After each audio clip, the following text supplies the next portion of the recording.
Hi, everybody. Today is August 28, 2024, and I'm honored to have with me the illustrious, brilliant, formidable Professor Dr. Michaéla Schippers.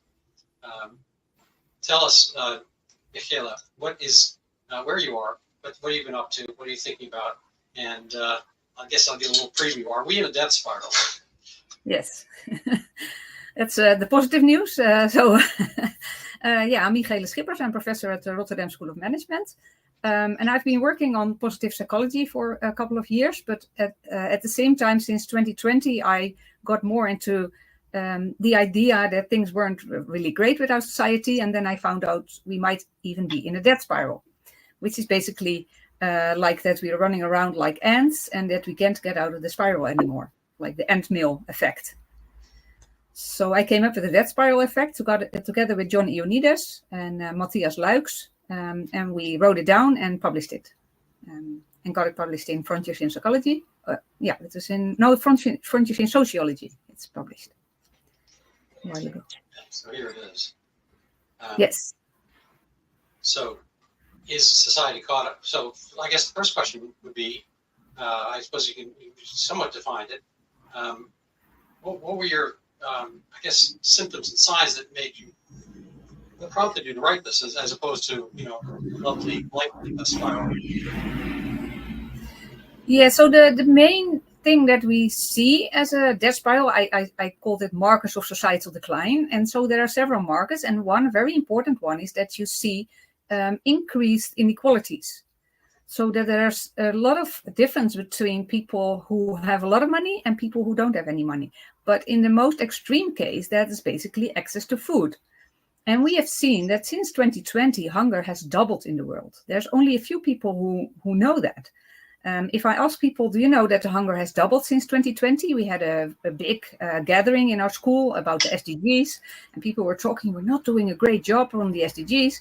And so I raised my hand and I said, well, we're not doing not a great job. It's like if we didn't touch it, it would be like the same, maybe, or maybe a little bit worse. But now we have doubled this. So how are we going to, what are we going to do about this as human beings, as people in a society where we state that we don't want this?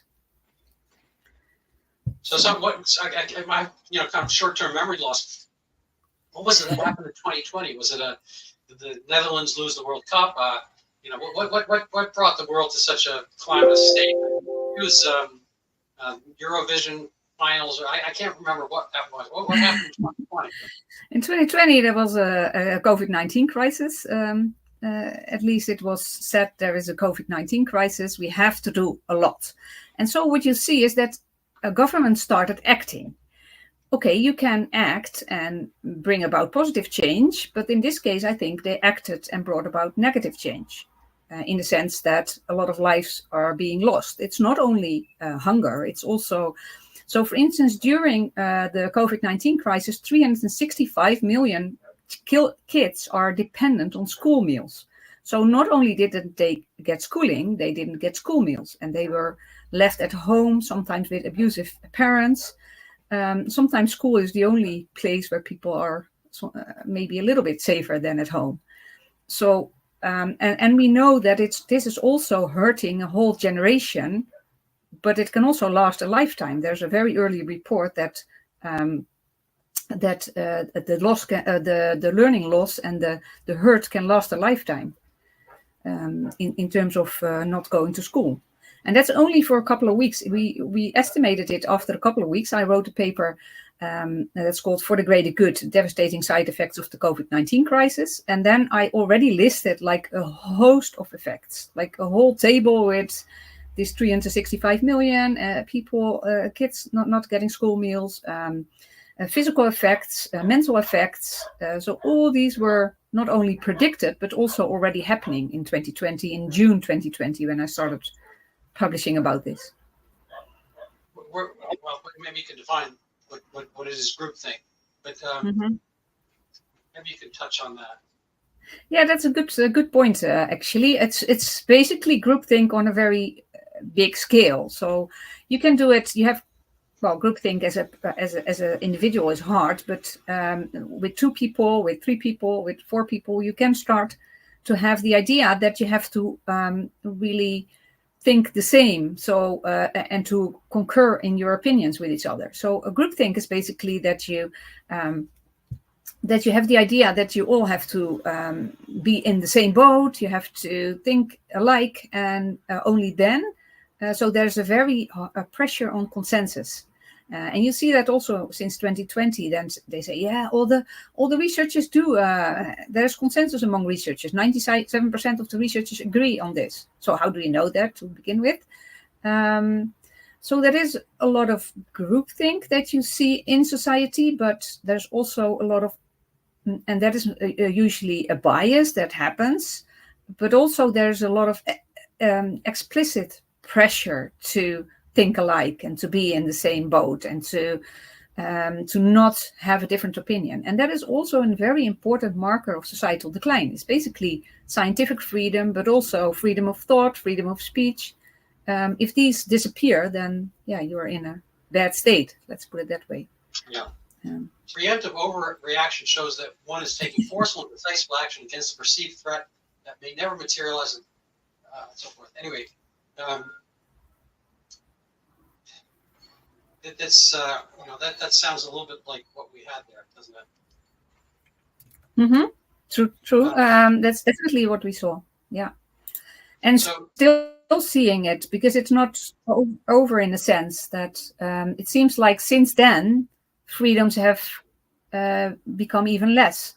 So because there were still a lot of constitutional rights, it also seems that now the law is being changed to follow the more authoritarian ideas. If you look at the UK, people can get arrested for posting ideas on Facebook or on other social media. It's made easier to do that even. I'm going to ask you a question, getting back to kind of talk about poverty. I mean, it's not just kind of impoverishment of the mind and the soul, but there's actually was literal poverty, through a lot of places that were kind of clawing out of, previous more severe poverty, West Africa and whatnot, when trade got shut down, travel got shut down. What are your thoughts and experiences about how the world kind of took a body blow for this, say, irrationality, and how has it been unfolding? Have you kind of kept up with the kind of economic indices of places outside Europe? I know that, for instance, in West Africa, hunger has quadrupled even. So I'm looking at the most extreme forms of poverty, but you see it basically everywhere. The economies have taken a blow, but also the mental health of people. So there is a huge range of effects, and it's so much. It's like people can't even oversee it. So I try to make lists of it and try to put it in models. What exactly is happening? So for me, I'm not keeping up like with the news all the time, because it's very depressing to do that. And I know it's happening already. I knew it was coming when I was writing it, because I predicted it more or less in my models, in my ideas, in my figures that I had. For instance, I have this figure of the death spiral effects and how it works. Basically, there is a crisis that can be man-made or an unfortunate incident. But then initially we ignore it or deny it, but then we start to overreact, or governments start to overreact, and they have this myopic, single-minded focus on one set of outcomes. So let's have, for instance, the zero COVID. I just wrote Ioannidis wrote a paper, and he asked me as a co-author about that. They were still advocating for zero COVID in 2022. So it was not even like we didn't know about this. No, let's still go for it. Or it was the end of 2021. I don't know exactly the exact date, but we wrote a paper about this. Like, how can you come up with a group of people and experts that you sample in this way? So, and then what we see, and that's really interesting, is that not only governments start to behave like in a certain way, you can say it's Machiavellianism, they try to, put a power base, but people below that also start to behave in a very dysfunctional way. So the whole society becomes dysfunctional in a way, because basically it's easy. you say, okay, we don't want this because this is what's happening here. People, the hunger is doubling. If you ask people, is this something you would like to have for a new society? They would all say no. But then when it happens, they don't know what to do. They say, I don't know exactly what we can do about this. Well, the only thing is not condone it. If you go along with it or obey orders that are definitely not in your best interest and not in the best interest of people in general, then the whole situation starts to worsen and there is a destabilization of social order in general. And then the next step is that the whole population is in a survival mode. So basically we are entering this antmill and we can't get out of it anymore. People don't know how to get out of it because in the shops I talk to people, can we do something about it? Should we do something about it? And then they say, I have no idea what to do. Well, the only thing, not to actively go along, it's hard, I know, but that would be a first step. So then I made this model. Okay, then we are a society in decline. We have loss of freedom. We have loss of prosperity and initiative. So people don't take any initiative. So it's only, it's like a couple of words, but it's a lot of theory behind it. And then you start to see increased mortality and people start to hang on to what they still have. So I have a person who is a photographer in my hometown, and I talked to him after the crisis, and he aged in my view 10 years in those 2 years. After 2 years I spoke with him, and he said he lost like 80,000 euros, which is cost him to sell his house, and yeah, he almost lost his business, but he's still in business. But 1,000 is not, it's a lot for a one-person business.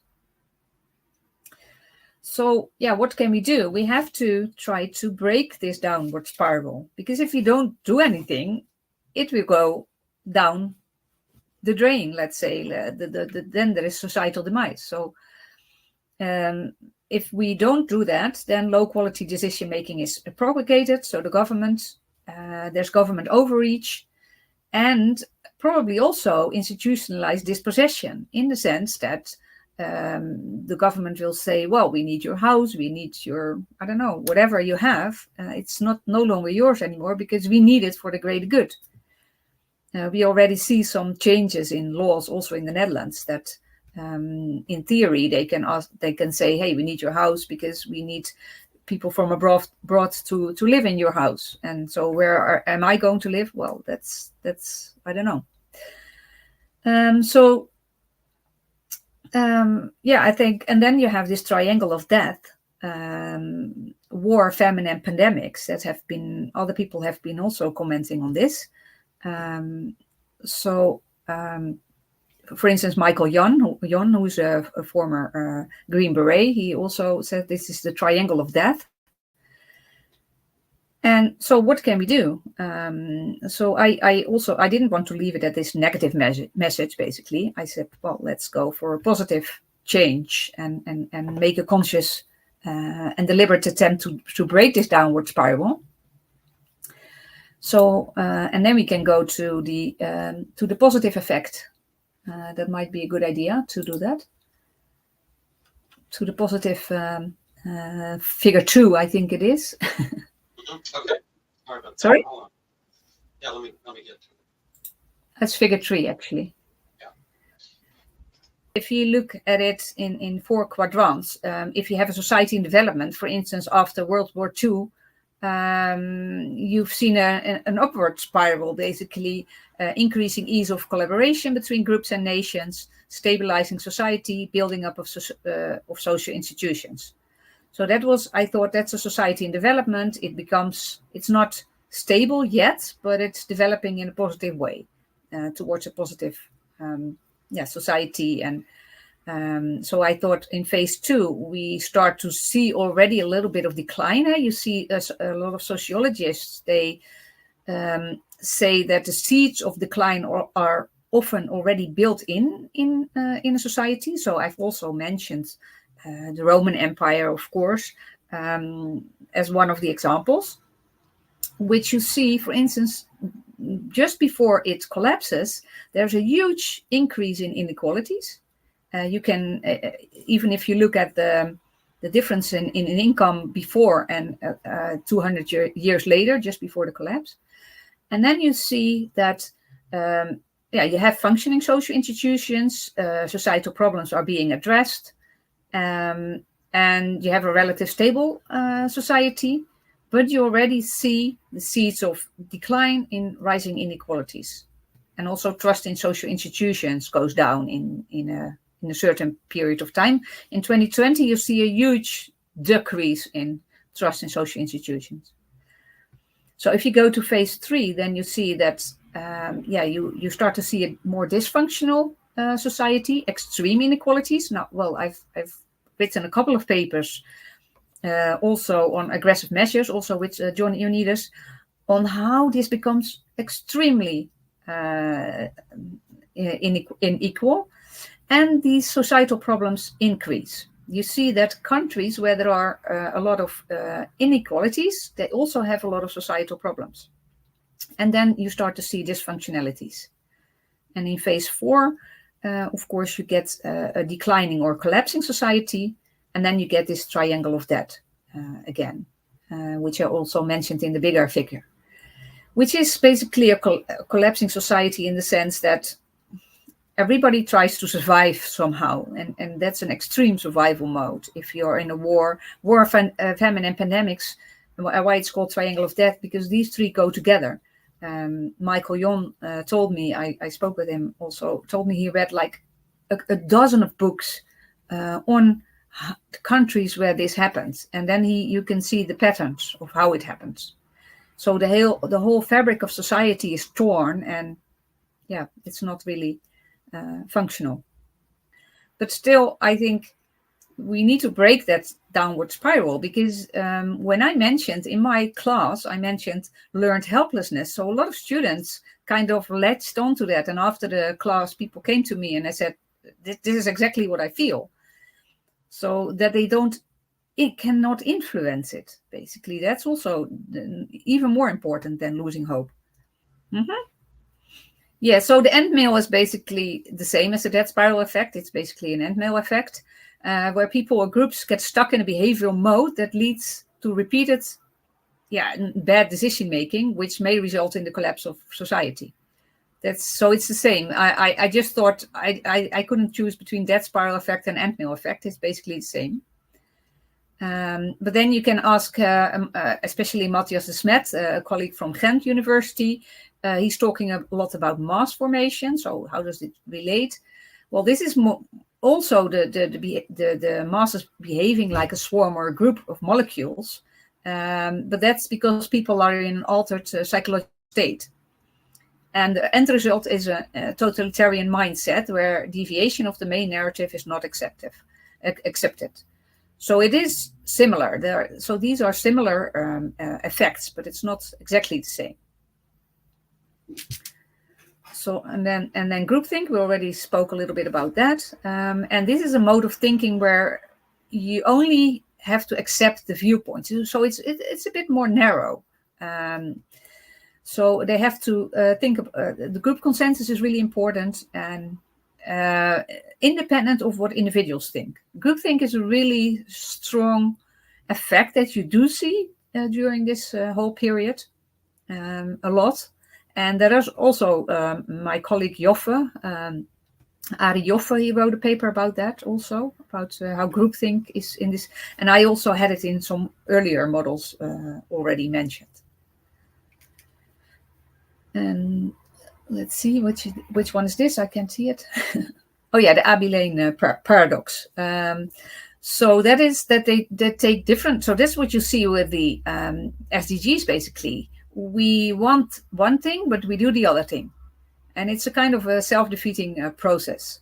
So they defeat the very purposes they are trying to achieve. So they want zero hunger, they want to end poverty, but it's been increased a lot. So you could say that this is also, in a sense, a very big paradox. So the next one, I can see here. Oh, group polarization. Yeah, that's the tendency of a group to make the decisions that are more extreme than the initial inclinations of its members. So if you talk about it and you decide together, then sometimes you take very risky decisions. So you can also see that in a sense that that we just go in full. Let's say, let's lock people up in their houses instead of. There were three ideas, at least in the Netherlands, and the first idea was very close to, well, let's say common sense and also what expert would advise if they weren't, let's say, pressured a lot. They would say more like in the Barrington Declaration, let's be careful, stay at home when you're sick, and if you're older, then be more careful.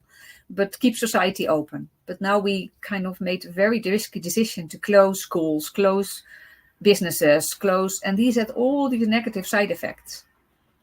So you could say this is a huge, a huge thing. So all these things do play a role, but it's not exactly the same as a dead spiral effect. The Great Barrington Declaration was certainly, folks protection in general, was certainly a huge improvement on what we had going.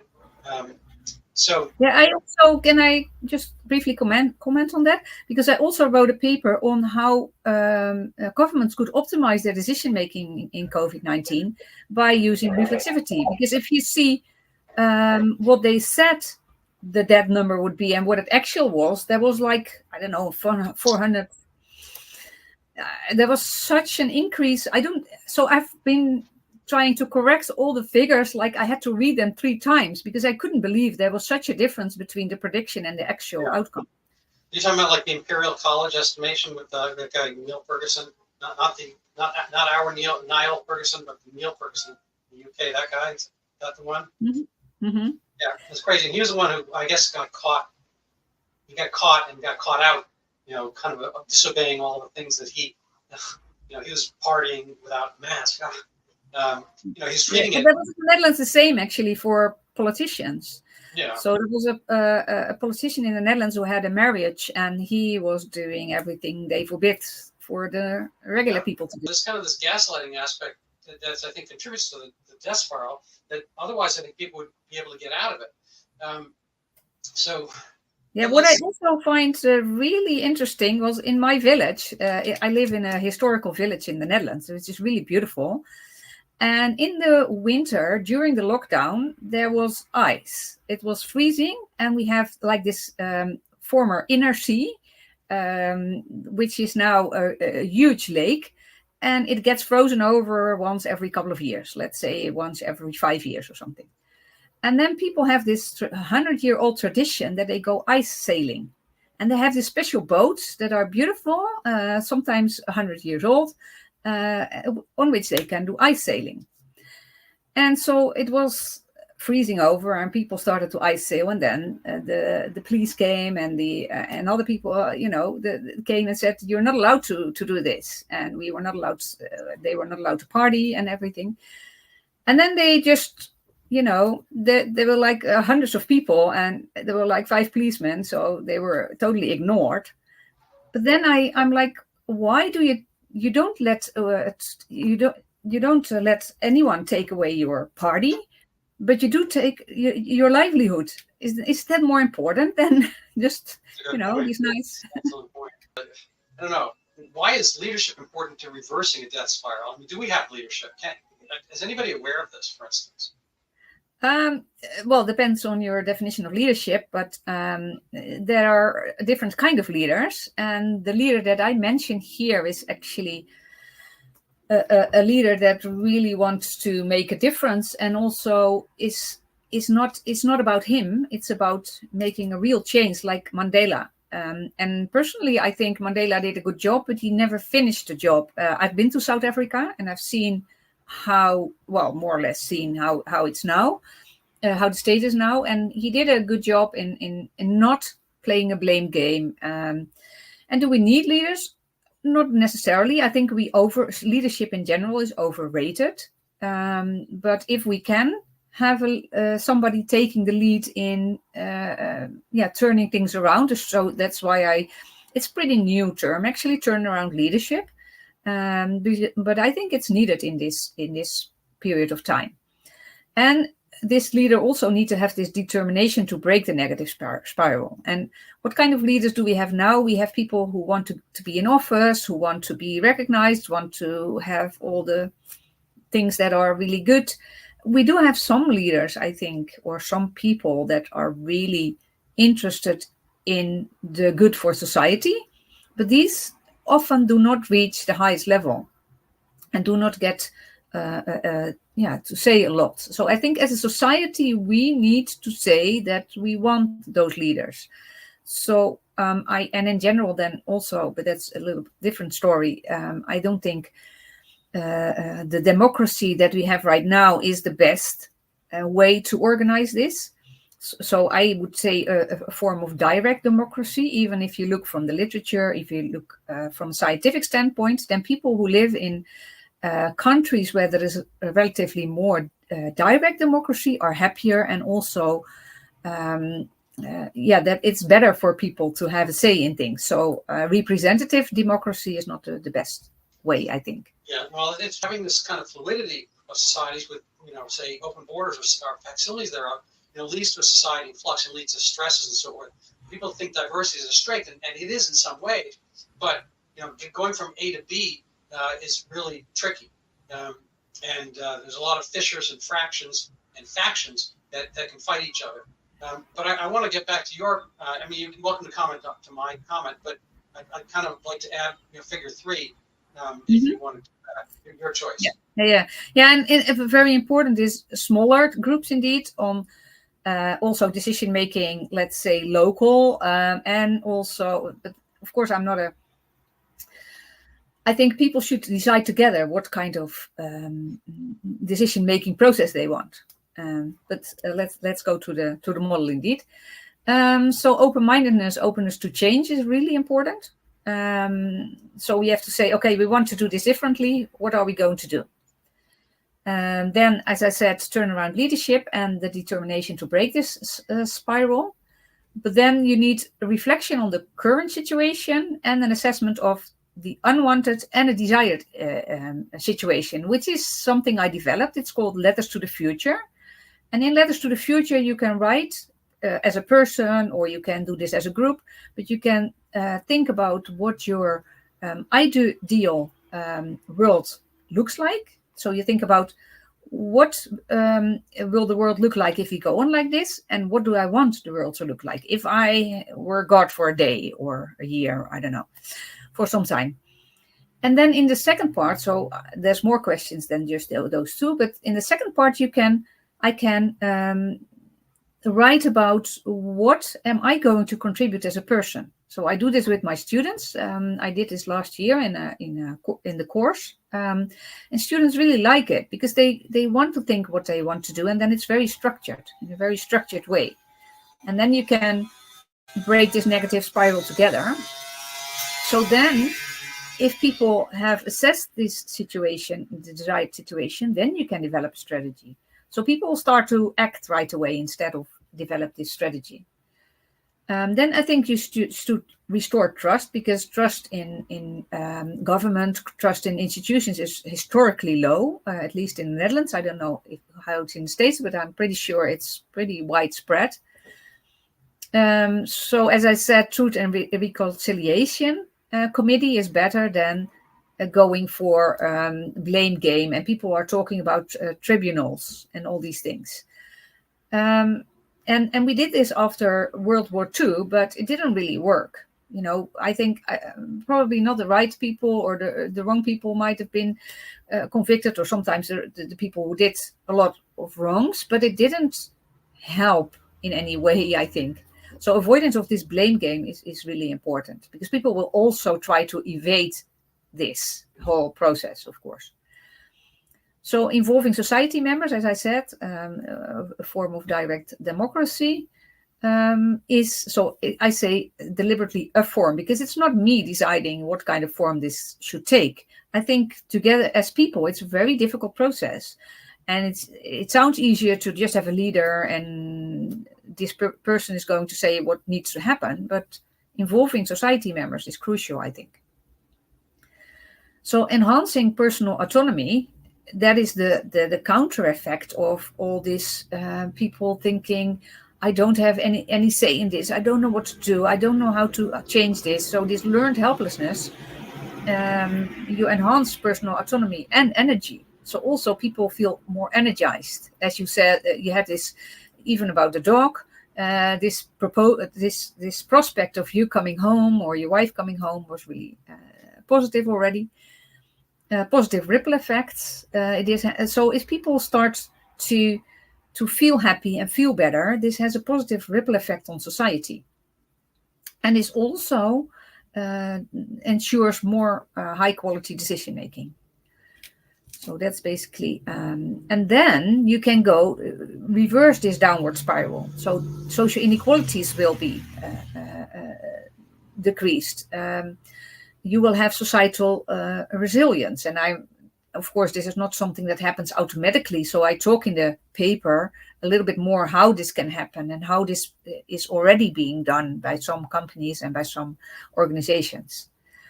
Because a lot of organizations are just there to keep up the money, please fund us and then we do something. So, and very important, reinstating democracy, because I'm not sure we live in a democracy anymore at this point in time. So this will be the next part is free and open and equal society where people can thrive and prosper. But this also depends on the level and the quality of the democracy that we manage to build and manage to make. And some people say, well, this is really, really easy and it's nice. It's a nice model, but how are we going to do this? Well, maybe start with Letters to the Future. What I also did is I started the Great Citizens Movement, where I say, okay, let's do this as a society. So the idea is that this is kind of an umbrella movement where people really want to have change and positive change. And so there are already a lot of organizations who do that. So I thought, well, maybe there's this umbrella organization. Let's try to do this together. So I basically what I did is I co-wrote a new declaration, the Great Citizens Declaration, where we ask for positive interventions, positive psychology, but also I said, well, we had, of course, the Declaration of Independence, and it's being ignored a little bit. I read the declaration, but I also read the Dutch, basically Declaration of Independence, a very old one, and the Declaration of Independence, the Akte van Verlatingen, that is the basis for the Declaration of Independence. And I read that one too. And it's really interesting to read that it, for instance, says, and that in that time you had a king, and it was the war against, the Spanish war against the King of Spain, the 80-year war. And then they said, well, if a king is not good for its people, we have a moral duty to abandon this king. So it didn't say you have a right to abandon this king. No, we have a moral duty to abandon this king. So this was really interesting to me.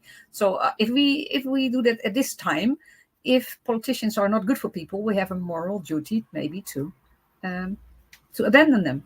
So that was my question and my idea.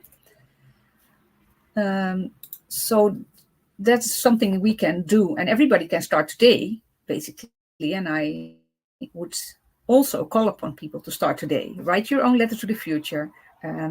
If you agree, sign the declaration and start changing things, even if it's only in your environment. That's my idea. You're dealing with kind of income inequality and gender issues and so forth. I was wondering if you have any kind of thoughts for us on that. Yeah, actually, what I did with my students was I gave them an intervention, which was which was about goal setting, and it's later I developed a life crafting intervention, which was inspired on that one, and it was the goal setting was about try to think about the ideal life that you want to lead, and what are your goals if you want to do this, and what is the worst life that you can imagine. And then we found out that it really helped decrease inequalities. So students started to better. They did 22% better after writing this 4-hour intervention. And that was published in a different paper. But in this paper, we found that the gender and ethnicity gap almost disappeared.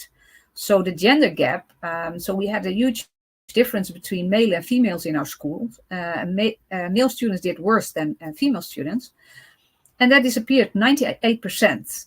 And the ethnicity gap disappeared 92%, but it took 2 years to almost disappear. But this was a bigger gap even. And that was really inspired me to go on with this line of research. And I talked to Jordan about this, and he was then still professor at Toronto. He's now emeritus professor.